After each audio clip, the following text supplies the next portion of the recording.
Today I talk about performance pressure, firing teammates, and trying too hard on your goals.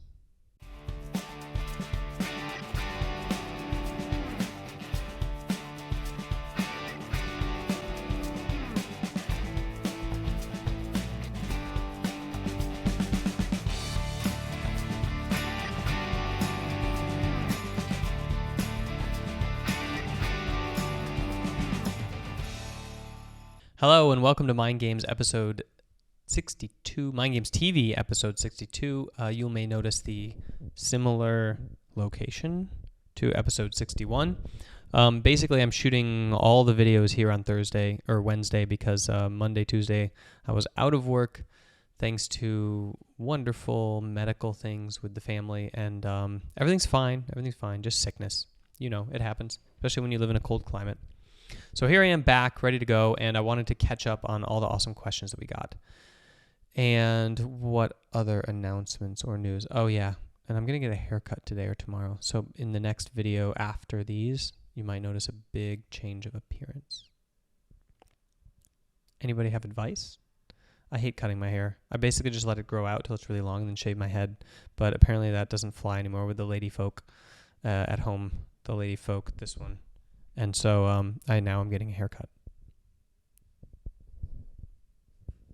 Sacrifices must be made. Okay, let's go ahead and dive in. Jacob asks, being a higher ELO player than most, before I queue up every game, I feel pressured from peers to perform, and I feel anxious. Any tips? So I'm guessing, Jacob, that this is about the peers that you're playing with. So you're playing with people who are lower ranked and you are higher ranked, and therefore they expect things out of you, or you feel pressured by those perceived expectations. That's what I'm guessing. If it's just strangers that you feel pressured by, then that's like a different thing. That's performance anxiety. But this is like performance in front of people and trying to live up to standards and that kind of stuff. Okay, I think this would be similar to like a pro player on a team, and there's like a star player. Right? So star players have to live up to those expectations. And how would I answer that? It depends so much on your performance mindset, like your performance framework. But I guess the first thing that I would try to do is let you know that pressure that you feel to perform and the pressure that you feel to like excel in front of your peers and your audience is not a bad thing. It's actually probably the reason that you're a higher ELO player. The reason that you feel that pressure, you feel that pressure and you don't like it and you strive to get better so that you can conquer it, so you can conquer other people, so that you get that pressure that you enjoy and the fun of kind of competing. All of those together, probably combined, like the reason you're higher ELO. So I wouldn't necessarily see it as a bad thing. I think it's a bad thing if it affects your performance.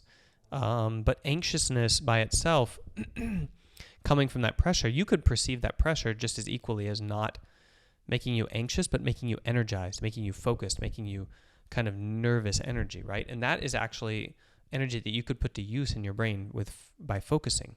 So I would say like redirect it. I'd say you're queuing up for a game, right? You're with a bunch of peers. You're like, great, here I am, Mr. Superman, with all of my like low tier friends. So here I am on stage, and let's live up to it. Let's give them a real show.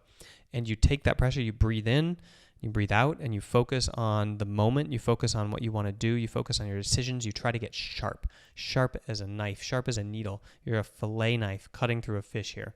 So you want to be like really on point, and you want to be present in the moment, because as the game goes along and you make mistakes, you're going to be caught in the past. It's going to drag you down and say like, oh, and you're going to be thinking about what that looks like to your teammates and what it feels like and what they're thinking, and like, oh, they think that I'm not so good, and like he played better than me in this fight, and like now I look like an idiot. That's not what you should be thinking at all. You should be totally in the moment. So anytime you feel yourself dragged down in the game by these thoughts and like focuses on the past, you need to get back into the present and say things like, wow, dude, that was an awesome play. You were better than me there. And be humble about it. And that humility will let you re-engage in the moment and like focus on the fearlessness that you need to feel in order to unlock yourself. There's a difference between playing to win and playing not to lose. And if you go into a game trying to not lose the perception of your high rank, that is what is giving you this anxiousness. You're trying to not lose your status and not lose your kind of like, not lose your face, lose face essentially in front of your peers. You have to go in trying to win. You have to go in like as if you are with a bunch of higher ranked players and you're the underdog and you have something to prove, and you have to play with that kind of aggression. And it's really hard to kind of like push your mind on that side. Basically, we have both kind of the like, I'm going to play to not lose, protection, protect, and the like, I'm going to play to win and like throw myself out there and be fearless. We have them both in us, like pretty balanced most of the time. And this situation is pushing you more toward one side. So I would personify that and push yourself towards fearlessness, towards aggression, and use whatever tools you have at your disposal, which are breathing to get yourself centered, and self-talk to make yourself not focus on the past mistakes and the future worries, but instead focus on now and being aggressive. And also being aggressive might be a good way to like let it out. If you just tell yourself like, be aggressive all the time, like take every situation, you can like code that into fearlessness in the game.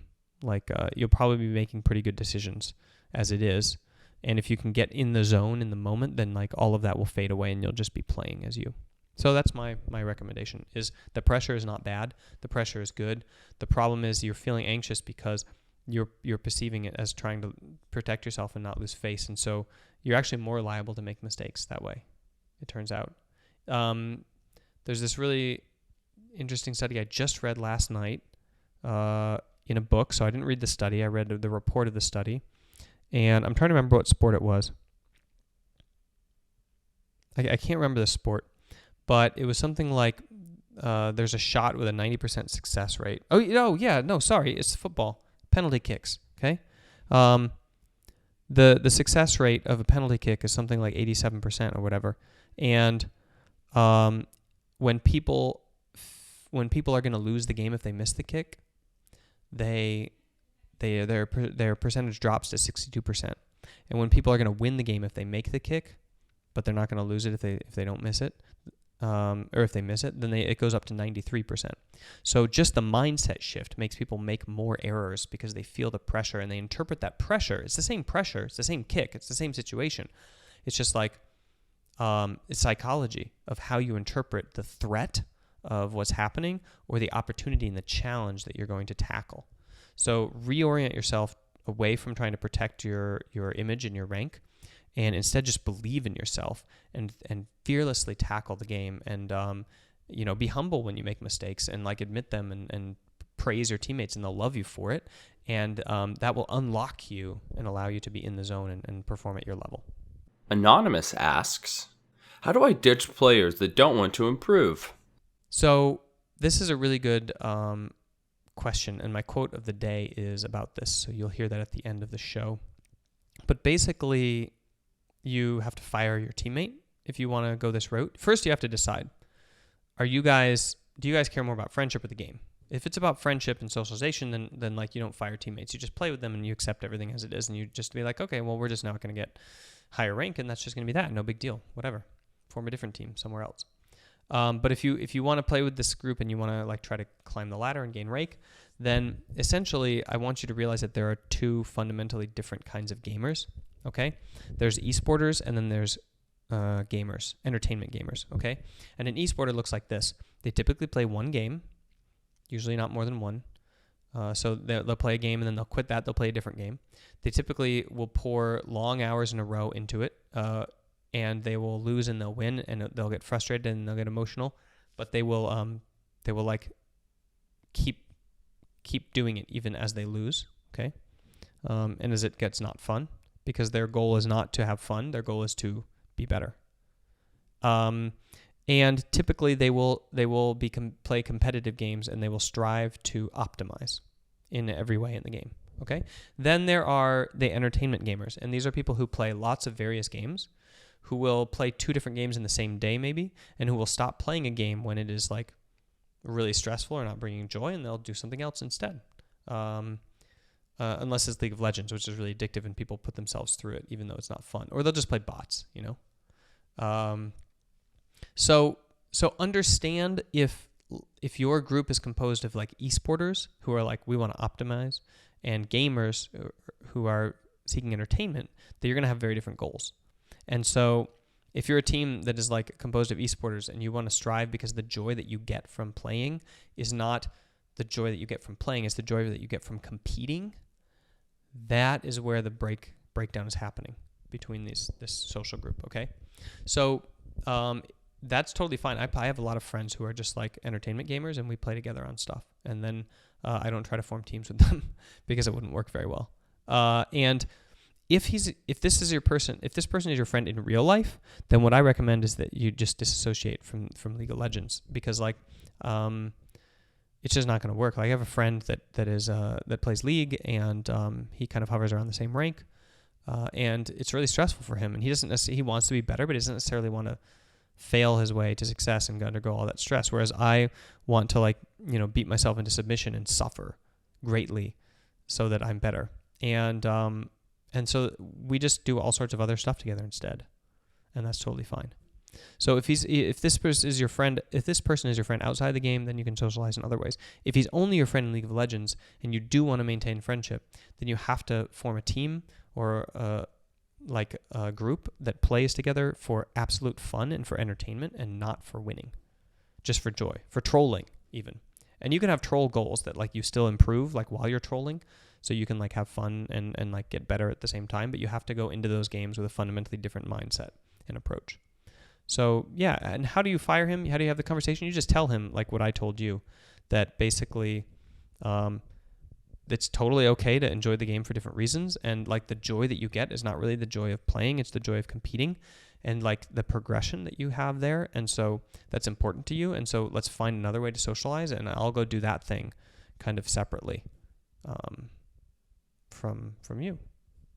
Living Legend X21 asks, when you have a concrete goal of something you want to work on, how do you focus on it without trying too hard to do it? I feel like I need to understand the question. So I have a goal and I'm working on it, and I'm afraid of trying too hard on it because either I'll get too obsessed with it, or like I'll forgo other stuff in my life maybe that's more important. So maybe this is a question about balance. Like, how do I balance working hard on a goal with like keeping other stuff in my life up? And okay, I think I kind of understand the question, but I think it's phrased not so clearly, because I don't think that you can try too hard. I think you try as hard as life. Like what else is there besides the pursuit of your own achievement and your goals? Like if you want to be the best father in the world, then like what excuse do you have to be like, okay, I don't want to try too hard on that. I also want to make sure that I like watch TV and relax and do other. No, like if you want to do something, like just go do it as hard as you can, all in, all the time, every day, from sun up to sundown, from the time you wake up to the time you sleep. Like that's totally okay. I don't think that there's anybody that is a high performer that would say that like pure joy is anything else. On the other hand, there's a whole world out there that will tell you all the time, every day, that like you're imbalanced and you're doing it wrong and you're trying too hard and you're going to get hurt and you're going to sacrifice other areas of your life and not be well-rounded and all this other kind of bullcrap that goes along with just like being average. And I think that all of that is like basically brainwashing. So then the question is, how do you live an imbalanced life with well-being? I think is the real question, because people see that and they see addiction and they see imbalance as a bad thing. And I think that imbalance is a bad thing if it harms you in the pursuit of that, or harms relationships or harms people. So the real question is, how do I try very hard at something to achieve my goal while incorporating well-being into that, so that I'm not hurting other people or myself? And for that, you need to pursue mastery instead of the goal.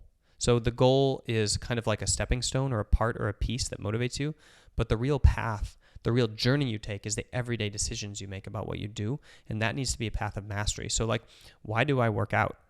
when it has nothing to do with entrepreneurship or esport? Well, because in my path of mastery of esport and of entrepreneurship and of consulting, like high performance, working out keeps me sharp. It keeps my body whole. It's going to allow me to leave a legacy. It's going to allow me to do what I'm doing longer. It's going to allow me to withstand the stresses of this life plus parenting. It's going to allow me to do all of this stuff. It's going to allow me to have something to stand on when I tell athletes like that they need to work out. Okay, so it's part of my path. So I recommend taking things that you need to have done, like, being a good son or doing chores or all the other stuff that like your society or your family or whatever wants to see as part of your balanced life, and you find a way to fold it into your path of mastery. And one way of doing this is like, I can pursue mastery even though I have this other stuff. I'll give an example of Alex Each from Team Renegades, LA Renegades. Like, so he's married and has a family and has a kid and is still pursuing his professional career. And he has to get up every day and say, I'm going to do this as good as somebody who doesn't have a family and has kids, because I need to do it better. I need to find a way to spend the time that I have better than somebody who has more time to spend. And that is kind of like the pursuit of mastery that you want to achieve. Michael Phelps is doing this right now. He's, I think, in his 30s. He's now got a significant relationship that I think that they're expecting. I think he's actually either engaged or married. And he's training less than he's ever trained before in his life in terms of yardage. And he's getting faster because he's learning how to squeeze from that less yardage more results because of the power of his focus and his single-minded pursuit of mastery of swimming. Okay? So for me, trying too hard is not a thing. It's trying hard incorrectly. And yeah, I think that's my answer to that. So thank you for the awesome questions today. And sorry for the non-changing environment in the background. And these clothes are not a day old, I promise. It's just been like 20 minutes or so since my last show. But like I said, I was out and I wanted to get them all in under the wire so that you guys can have some great things to listen to over the next few days. And I want to end with a quote about teamwork and about kind of dropping into the zone by Mike Krzyzewski. He's one of the premier NCAA basketball coaches of all time. And he says, "To me, teamwork is the beauty of our sport. Where you have five acting as one, you become selfless."